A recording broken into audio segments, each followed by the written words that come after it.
जय हिंद दोस्तों, आप सभी का स्वागत है आपके अपने सैनिक वेलफेयर यूट्यूब चैनल में। दोस्तों, FVA federation of veterans association की 5 बड़ी पुकार।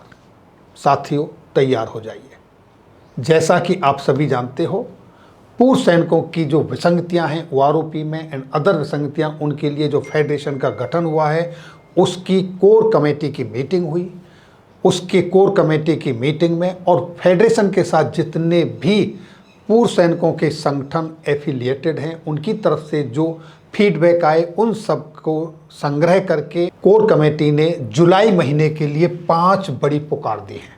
किस तारीख को क्या होना है, ये सब। दूसरा, वातावरण के अंदर जो आजकल एक दूसरे पर लांछन लगाए जा रहे हैं, एक दूसरे की टांग खिंचाई हो रही है, तो इस सब के ऊपर फेडरेशन ऑफ वेटरन्स एसोसिएशन के प्रेसिडेंट वेटरन सूबेदार अर्जुन सिंह राठौर जी ने क्या कहा, वो सुने।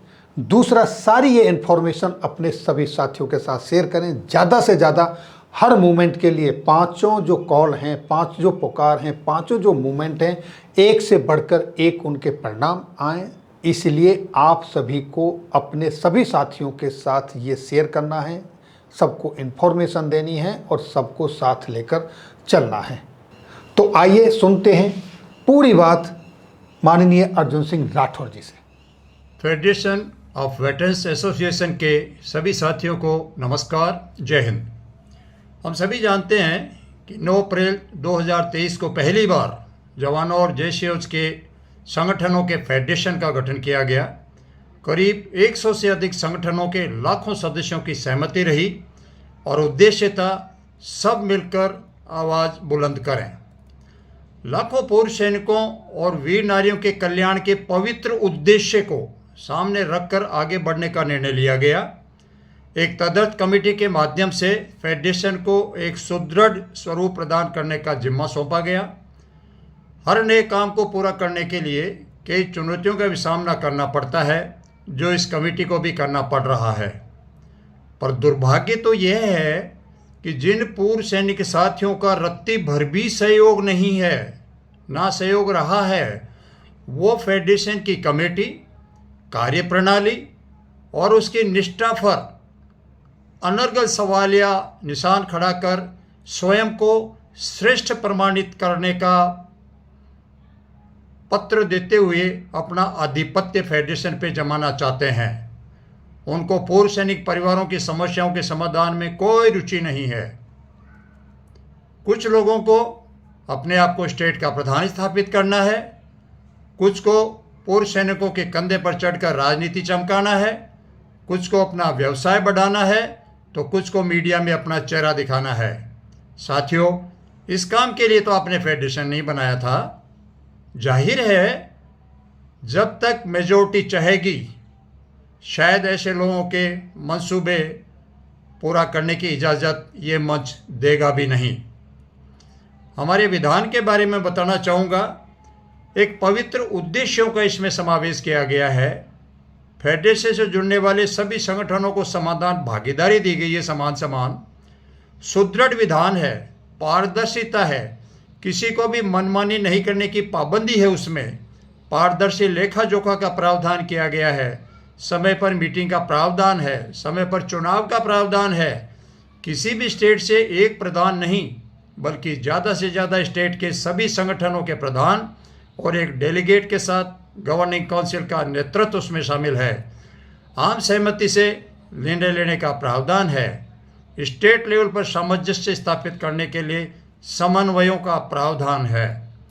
अगर ये प्रावधान किसी को भी गलत लग रहे हैं तो कृपया हमें बताएं। मैं स्वयं और काउंसिल आपके प्रति आभारी रहेंगे, अन्यथा जाहिर है आप इस आंदोलन को कमज़ोर करना चाहते हैं। कुछ साथियों द्वारा अनुचित शर्तों के साथ दबाव बनाकर फेडरेशन को कब्जाने के प्रयास किए गए। उनकी बात नहीं मानने पर अलग से फेडरेशन बनाने की धमकियां भी दी गई। गुमराह करने के बहाने देखें जो दूसरे लोगों को क्या कह रहे हैं, हमारी बात नहीं सुनी जाती, चंदा हड़पा जा रहा है, हमें अपमानित किया जाता है, फेडरेशन की काउंसिल में अयोग्य लोगों का जमावड़ा है, अध्यक्ष कमज़ोर है, उसने यशमैन लोगों को काउंसिल में लिया हुआ है, आंदोलन को कमज़ोर कर दिया गया है। इस प्रकार के मिथ्या आरोपों के वीडियो और व्हाट्सएप पोस्ट प्रसारित कर आम पूर्व सैनिकों और संगठनों को भ्रमित किया जा रहा है। इनसे सावधान रहिए। फेडरेशन के बैनर तले लाखों पूर्व सैनिक जवानों द्वारा चलाए जा रहे लंबे आंदोलन को फेल करने की मंशा से पिछले दिनों में लास्ट मोमेंट पर फेडरेशन द्वारा दी गई कॉल को कैंसिल हो जाने का दुष्प्रचार तक किया गया। आखिर ये क्यों आंदोलन को कमज़ोर करने पर आमादा है? इस पर हमें गंभीरता से विचार करने की आवश्यकता है। जिन संगठनों को फेडरेशन के गठन की जानकारी देरी से प्राप्त हुई, वो इस प्रकार के दुष्प्रचार से असमंजस में हैं, जो पूर्व सैनिकों की एकता के लिए एक बड़ी बाधा है। पहले से ही फेडरेशन से अलग काम कर रहे कुछ संगठन और नए बन रहे महत्वाकांक्षी समूह अपने आंदोलन को कमज़ोर करने की भरपूर कोशिश कर रहे हैं। जागरूक रहने की सख्त ज़रूरत है। साथियों, फेडरेशन से जुड़ने के लिए करीब 130 संगठनों के प्रस्ताव हमें प्राप्त हुए हैं, जिनको एफिलिएशन प्रदान करने की प्रक्रिया चल रही है। जो संगठन हमारे बायलॉज की शर्तों को पूरा नहीं करते और विधान का सम्मान नहीं करते, उनको फेडरेशन की संबद्धता नहीं दी जा सकती।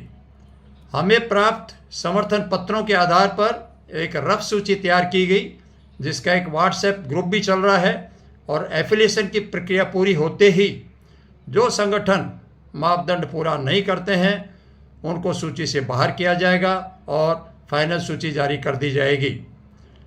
फाइनल सूची में शामिल संगठन भी अगर भविष्य में फेडरेशन की छवि खराब करेंगे या नीतियों का विरोध कर विपरीत गतिविधियों को अंजाम देंगे तो बायलॉज के अनुसार उनकी एफिलिएशन समाप्त भी की जा सकती है। कई राज्यों से पूर्व सैनिकों और ग्रुपों से फैलाए जा रहे भ्रम के निवारण के लिए फ़ोन आ रहे हैं, और जो उनको कहा जा रहा है मिथ्या प्रचार का नमूना देखें कि फेडरेशन के अध्यक्ष और पदाधिकारियों की उपस्थिति में नए फ्रंट और जॉइंट एक्शन कमेटी की गठन हुआ, जिसको समाचार पत्रों में और मीडिया में प्रसारित किया जा रहा है, जो बिल्कुल सच्चाई से बहुत दूर है। और इस प्रकार का प्रचार की हम पूरी निंदा करते हैं। कृपया सभी पूर्व सैनिक इस प्रकार के भ्रामक प्रचार से सावधान रहें। दिनांक 31 मई 2023 से आर्थिक सहयोग के लिए जंतर मंतर पर केवल एक रसीद बुक रखी गई है। आज की तारीख में फेडरेशन का कोई बैंक खाता नहीं चल रहा है। किसी के व्यक्तिगत खाते में या फेडरेशन के नाम पर आर्थिक सहयोग मांगने वाले लोगों से सावधान रहें। बिना अधिकृत रसीद के कोई आर्थिक सहायता किसी को भी ना दें। सभी से विशेष निवेदन, बहुत हो चुका। लंबे समय से पीड़ित जवानों और वीर नारियों के हित में चलाए जा रहे इस आंदोलन को कमज़ोर करने का प्रयास नहीं करें। आपसे हाथ जोड़कर विनती है कि अपनी महत्वाकांक्षाओं की पूर्ति के लिए इस फेडरेशन रूपी सीढ़ियों का मोह त्याग कर अन्य रास्ता अपनाएं। लाखों पूर्व सैनिक और वीर नारियां आपके आभारी रहेंगे। ये सवाल उठ रहा है कि अब आगे क्या? कार्यकारिणी ने सुनिश्चित किया है कि आंदोलन के चरण इस प्रकार से होंगे। दिनांक 2 जुलाई 2023 को जिला स्तर पर 1 दिवसीय भूख हड़ताल का आयोजन किया जाएगा। जुलाई के दूसरे सप्ताह में उन सांसदों से संपर्क करेंगे जिनको हमने मेमो दिया था, और उनसे फीडबैक लेंगे और आग्रह करेंगे कि आने वाले लोकसभा सत्र में हमारी मांगों को जोर शोर से उठाया जाए। 23 जुलाई 2023 को जंतर मंतर पर रैली, घेराव और ज्ञापन का कार्यक्रम सुनिश्चित किया गया है। 26 जुलाई 2023 कारगिल विजय दिवस पर शहीदों को श्रद्धांजलि और आंदोलन का प्रचार प्रसार, और अगला चरण होगा हस्ताक्षर अभियान। इन सभी आयोजनों को किस प्रकार से प्रचार प्रसार करके संपन्न करना है, इसकी विस्तृत जानकारी आपको दे दी जाएगी शीघ्र ही।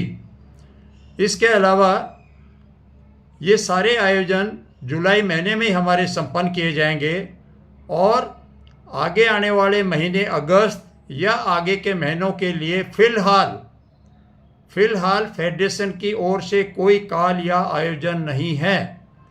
कोई भी अन्य संगठन फेडरेशन के आंदोलन के नाम से इस प्रकार की कोई कॉल देता है तो कृपया उससे सावधान रहे।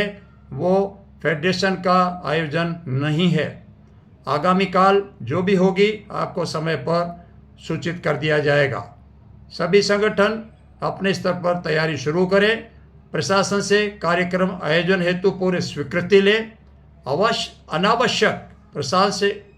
अनावश्यक प्रशासन से उलझकर परेशानी मोल ना लें। जय हिंद। अर्जुन सिंह राठौड़।